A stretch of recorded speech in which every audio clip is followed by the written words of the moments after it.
कहानी के शुरू में हमें बताया जाता है कि दो भाइयों ने मिलकर एक स्कूल बनाया था, जहाँ पर एक तरफ अच्छाई सिखाई जाती थी और दूसरी तरफ बुराई। मतलब एक तरफ अच्छा जादू सिखाया जाता था और दूसरी तरफ बुरा जादू। इस स्कूल का नाम school for good and evil था। अब ये स्कूल जिन दो भाइयों का था वो आपस में अपने जादू से लड़ रहे थे, मगर यहाँ पर सिर्फ वो अपने जादू की प्रैक्टिस कर रहे थे। बाद में पता चलता है कि जो बुरे वाला भाई था, जिसके पास बुरा जादू था, वो असलियत में अपने अच्छे वाले भाई को नुकसान पहुँचाता है। ये वो जादू इस्तेमाल करता है जो नहीं करना चाहिए था। इसके पास खास किस्म का खून का जादू था, जिसका इस्तेमाल करके ये अपने भाई को बहुत नुकसान पहुंचाता है और इसी लड़ाई में अच्छे वाला भाई बुरे भाई को ऊंचाई से नीचे गिरा देता है। अब इसके बाद हमें 2 साल बाद का वक्त दिखाया जाता है, जहां इंसानी दुनिया में सोफी नाम की लड़की अपने डैड और सौतेली माँ के साथ रहती थी। सोफी बहुत ज्यादा खूबसूरत थी। वो परियों की दुनिया में जाना चाहती थी, जहां जाकर वो प्रिंसेस बनना चाहती थी। उधर ही एक और लड़की रहती थी जो सोफी की बहुत अच्छी दोस्त थी,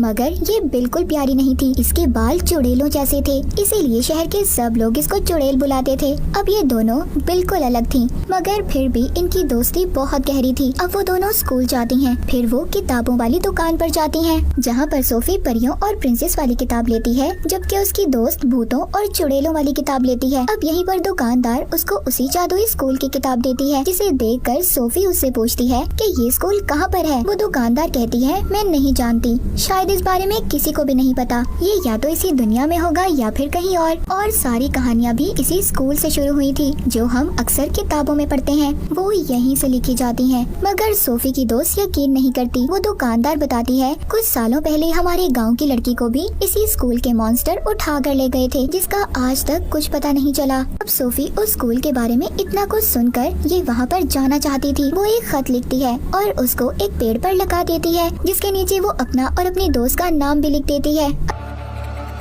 अब ये इस बारे में अपनी दोस्त को भी बताती है, मगर सोफी की दोस्त उसको मना कर देती है। कहती है, सोफी तुम उधर जाकर क्या करोगी? मगर सोफी तो न जाने क्या सोच रही थी, वो उधर जाना चाहती थी। उसी दिन रात को सोफी उसी जगह पर आती है जहाँ पर उसने खत लिखकर लगाया था। उसका पीछा करते हुए उसकी दोस्त भी आ जाती है, मगर तभी उधर बहुत बड़ा मॉन्स्टर आकर सोफी को पकड़कर साथ ले जाता है। सोफी की दोस्त भी उसका पीछा कर रही थी, मगर तभी उधर बहुत बड़ा बाज आकर दोनों को पकड़कर ले जाता है। अब वो बाज सोफी को तो बुराई के स्कूल में और उसकी दोस्त को अच्छाई के स्कूल में छोड़ देता है। सोफी वहाँ के वुल्फ गार्ड से कहती है, मैं गलती से यहाँ पर आ गई हूँ और मुझे तो अच्छाई वाले स्कूल में जाना चाहिए था, मैं इतनी प्यारी भी हूँ। अब वो अंदर जाकर एक लेडी से शिकायत करती है, जो यहाँ की प्रिंसिपल थी। वो बताती है, हमारे बाज से कभी कोई गलती नहीं होती, जो जिस इंसान की जगह होती है उसको वहीं पर छोड़ता है। उधर सोफी की दोस्त अच्छाई वाले स्कूल में थी,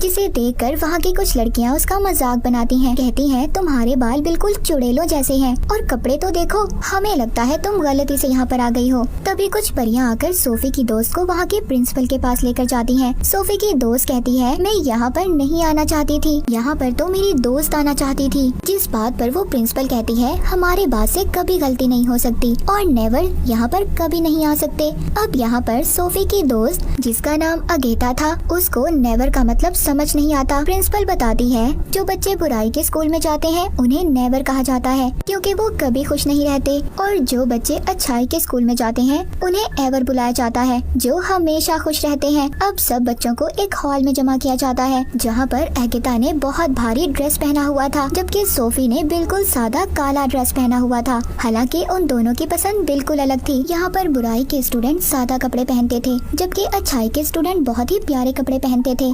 अब यहाँ पर जो अच्छे स्टूडेंट थे वो जादू दिखाते हैं। उधर ही यहाँ का प्रिंस भी आ जाता है, मगर इसको एक बुरा स्टूडेंट चैलेंज करता है और उसे नीचे गिरा देता है। तभी इसकी नजर सोफी और अगेता पर पड़ती है, मगर ये किसी दूसरी लड़की के पास जाकर बैठ गया था। अब यहाँ पर स्कूल के हेड आते हैं। ये वो ही हेड थे जिन्होंने अपने भाई को मार दिया था, जो बुरा था, जो हमने कहानी के शुरू में भी देखा था। प्रिंस भी इन्हीं का बेटा था। अब यहाँ पर ये सब स्टूडेंट से कहते हैं, सबको दिल लगाकर पढ़ना होगा और अच्छे से नंबर लाने होंगे, और जो अच्छा होगा उसी के बारे में कहानी लिखी जाएगी और उसको इंसान की दुनिया तक पहुंचाया जाएगा। मगर तभी अगेता और सोफी कहते हैं, अगर कोई गलती से गलत जगह पर आ गया हो तो हेड कहता है, नहीं, ऐसा नहीं हो सकता, हमारे से गलती नहीं हो सकती। ये कहकर वो यहाँ से चले जाते हैं।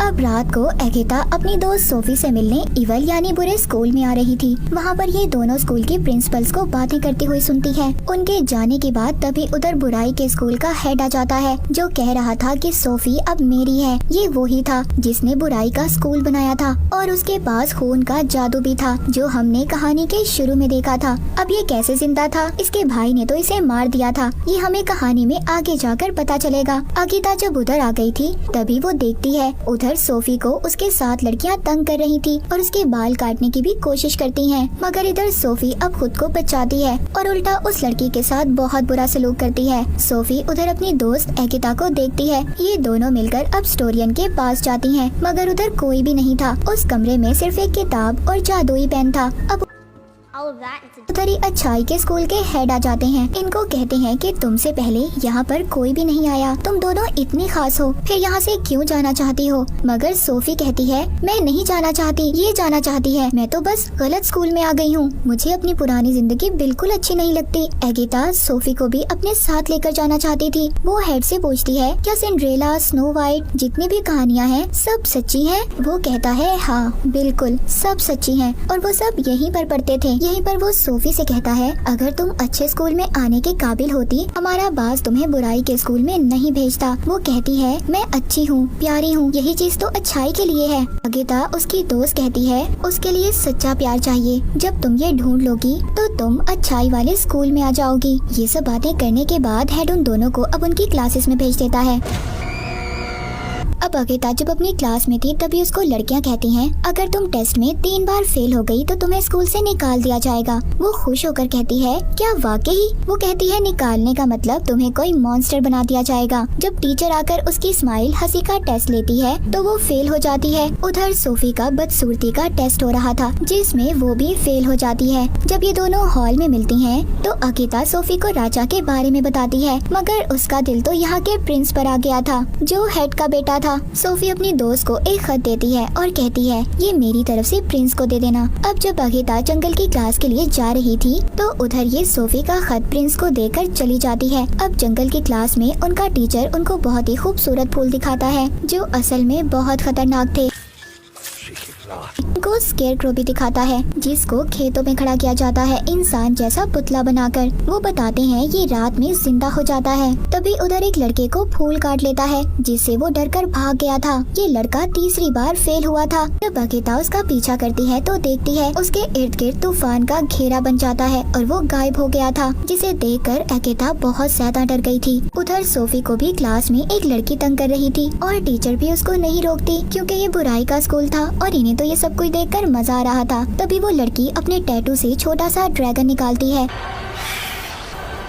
जो सोफी पर हमला कर देता है, उसे तंग करता है, उसे मारने की कोशिश करता है। सोफी कुछ नहीं कर पाती, बस अपनी जान बचाकर इधर उधर भाग रही थी। तभी वहाँ पर बहुत सारी मधुमक्खियाँ आ जाती हैं जो उस ड्रैगन को चिपक गई थी, जिस वजह से अब उस लड़की का दम भी घुटने लगता है जिसने ड्रैगन को सोफी के पीछे भेजा था। तभी सोफी उसको मना करती है। अब जो मक्खियाँ थी वो कोई और नहीं बल्कि बुराई का हेड था जिसके पास खून वाला जादू भी था। सोफी को प्रिंसिपल जल्दी से यहाँ से ले जाती है। वो पूछती है ये कौन था? वो अब हेड के बारे में बताती है, साथ ही ये भी कहती है कि तुम बहुत ताकतवर हो। पर सोफी कहती है मुझे ताकतवर नहीं बनना, मैं तो बस अच्छे स्कूल में जाना चाहती हूँ, मुझे तो बस अच्छे स्कूल में जाना है। जिसके बाद दूसरी तरफ हम अच्छाई की प्रिंसिपल को देखते हैं जो सब स्टूडेंट को ये कह रही थी कि अच्छाई हमेशा बचाती है। तभी अगिता उस लड़के के बारे में पूछती है जो जंगल से गायब हो गया था। वो कहती है ये स्कूल का रूल है और ये कहकर वो उसे चुप करवा देती है। अब वो बताती है कि साथ ही नहर में एक मछली है जो सबकी ख्वाहिशों को पूरा करती है, तो आप सबको अपनी अपनी ख्वाहिश को उसे बताना होगा। जब अगिता की बारी आती है तो ये मांगती है जो लोग अपने घर जाना चाहते हैं वो आराम से जा सकें। तभी वो मछली एक लड़की में बदल जाती है। वो कहती है आज तक ऐसा किसी ने कुछ नहीं मांगा, तुमने बिल्कुल वही चाहा जो मैं चाहती थी, इसीलिए तुमने मुझे जादू से आजाद कर दिया। मुझ पर जो जादू टेस्ट में फेल होने की वजह से किया गया था, ये कहकर वो गायब हो जाती है। तभी उधर बास आता है जो अगिता और सोफी को यहाँ पर लाया था। जब अगिता के पास आता है तो ये समझ गई थी ये वो ही लड़का था जो जंगल में गायब हुआ था, उसको अब बास बना दिया गया था। तभी उधर प्रिंस आकर उसे तलवार से मार देता है, ये समझकर कि शायद ही अगिता को मारने वाला था। गुस्से में अगिता प्रिंस के मुंह पर मुक्का मारती है कि उसने बास को क्यों मारा। प्रिंसिपल से कहती है इस चीज को आप अच्छाई कहते हो, ये कोई अच्छाई नहीं है बल्कि ये तो बुराई से भी बदतर है। जिसके बाद ये सोफी से मिलती है। वो बताती है मैंने बुराई के हेड को देखा है। अगिता कहती है हाँ मैंने भी देखा है। तभी पीछे खड़ा प्रिंस इनकी बातें सुन लेता है। अब अगिता उसे अकेला छोड़कर यहाँ से चली जाती है। प्रिंस उसके खत की तारीफ करता है। तभी बुराई का वुल्फ गार्ड आकर सोफी को लेकर चला जाता है, जहाँ पर बुराई की प्रिंसिपल उसके बाल काट देती है और फिर उसे कमरे में बंद कर दिया जाता है, जहाँ पर शीशे में अब उसके पास बुराई का हेड आता है, जो उसे भड़काता है कि तुम्हारा यहाँ पर कोई नहीं है मेरे अलावा और तुम मुझ पर भरोसा कर सकती हो। जिसके बाद अब सोफी भी उसकी बातों में आ जाती है और फिर जब सब स्टूडेंट को एक पिन के जरिए जादू बांटा जा रहा था तो सोफी बहुत ही स्टाइल से उधर आती है और जादू लेकर चली जाती है। सब उसको देख रहे थे। अब उसने उन लड़कियों को भी दोस्त बना लिया था जो उसको परेशान करती थी। अगिता उसको बताती है कि अगर तुमने प्रिंस का दिल जीतना है तो उसके लिए सिर्फ खूबसूरती काफी नहीं है, तुम्हें वो सब करना होगा जो मैं कहती हूँ। अब अगले दिन सोफी प्रिंस के पास जाती है जो तीर मारने की प्रैक्टिस कर रहा था। ये प्रिंस उसको बताता है कि बुराई के स्टूडेंट कभी सही निशाना नहीं लगा सकते, मगर सोफी निशाना लगा लेती है। देखकर प्रिंस बहुत ज्यादा हैरान था।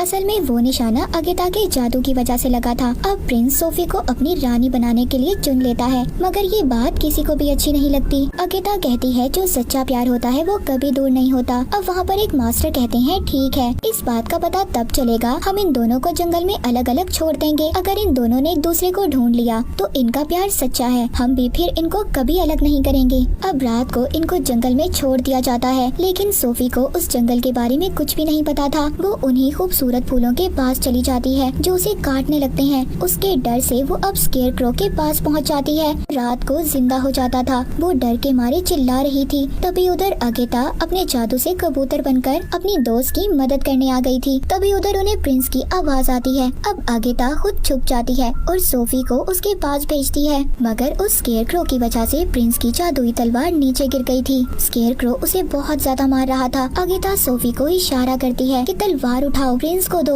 मगर वो डर की वजह से कुछ नहीं करती। अब जब प्रिंस मरने वाला था अगिता खुद आ जाती है और उसकी तलवार उठाकर उसे दे देती है, जो स्केयरक्रो को मार देता है। प्रिंस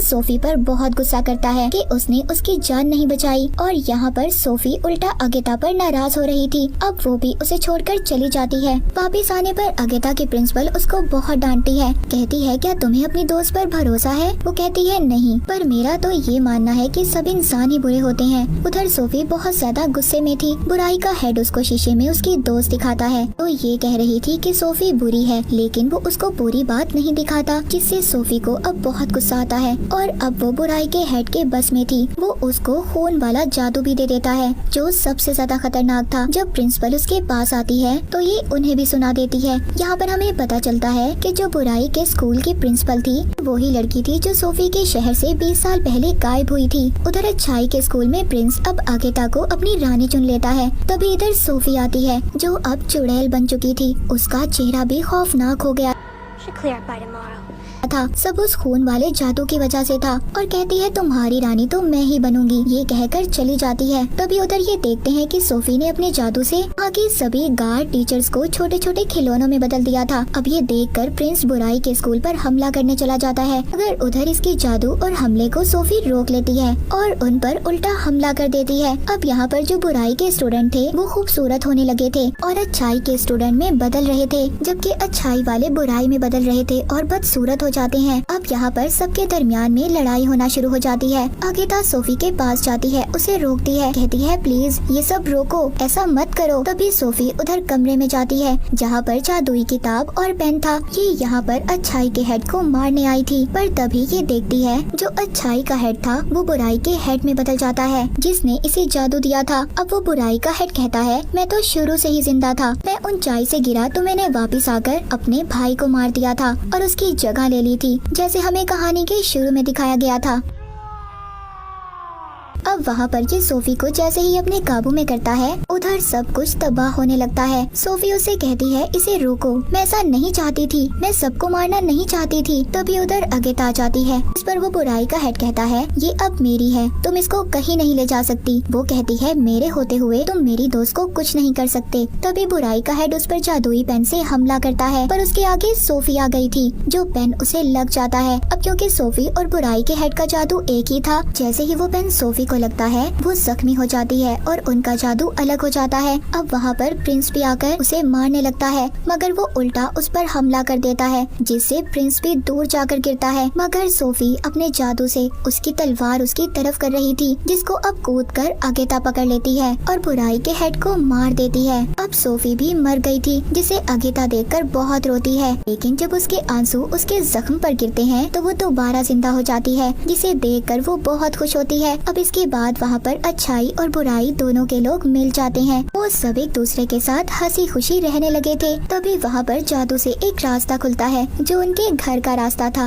अगेता कहती है कि तुम सोफी प्रिंस के पास रुको, मैं घर जा रही हूँ, मगर वो कहती है नहीं, हम दोनों इकट्ठे जाएंगे। अब ये दोनों वापिस से अपनी दुनिया में आ गई थी और दोबारा से पुराने जैसी जिंदगी जीने लगती हैं, मगर अब इनके पास जादू था। एक दिन प्रिंस का तीर इंसानी दुनिया में आकर एक पेड़ पर लग, जिससे आवाज आती है, अगेता मुझे तुम्हारी जरूरत है। और इसी के साथ ये मूवी यहीं पर खत्म हो जाती है।